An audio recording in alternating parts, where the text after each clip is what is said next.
如果找不到我做的的话，那是比较脆弱。当然了，那个一个人他是在那个模型上，在这里讲，我不在这里讲啊。也就我今天就这就不是这样说的。ആ അമ്മയുടെ സന്തോഷം കണ്ടോ?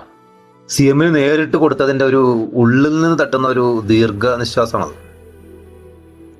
ഇതിലൊരു കാര്യം മനസ്സിലാക്കേണ്ടതേ, ഒരുപക്ഷെ ഒരു പി എയുടെ കയ്യിലോ അല്ലെങ്കിൽ സി എമ്മിന് എത്തിക്കാൻ വേണ്ടി വേറെ ആളുടെ കയ്യിലോ കൊടുത്തതുകൊണ്ട് ഈ ഒരു സന്തോഷം കിട്ടിക്കൊള്ളണമെന്നില്ല. നേരിട്ട് കൊടുക്കുമ്പോഴുണ്ട് അത് വേറെ ഒരു അനുഭവം തന്നെയാണ്. ഇങ്ങനെ കൊടുക്കാൻ കഴിയുക എന്ന് പറഞ്ഞാൽ തന്നെ ഒരു വലിയ കാര്യമാണ് കേട്ടോ. ഇതൊക്കെയാണ് ജനങ്ങൾ ആഗ്രഹിക്കുന്നത്.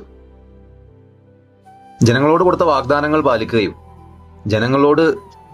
ജനങ്ങളോടൊപ്പം നിൽക്കുന്ന സി എം ആണെങ്കിലും എം എൽ എ ആണെങ്കിലും മന്ത്രി ആരോ ആയിക്കോട്ടെ, അങ്ങനെയുള്ളവരെയാണ് ജനങ്ങൾ ആഗ്രഹിക്കുന്നത്. അത് പലപ്പോഴും ഉണ്ടാവാറില്ല എന്നുള്ളതാണ്. എന്തായാലും സി എം പറഞ്ഞത് അത് ശരിയാക്കി കൊടുക്കാന്നാണ്. ശരിയാക്കി കൊടുക്കട്ടെ. അമ്മ ഇതിലും കൂടുതൽ സന്തോഷത്തിലാവട്ടെ.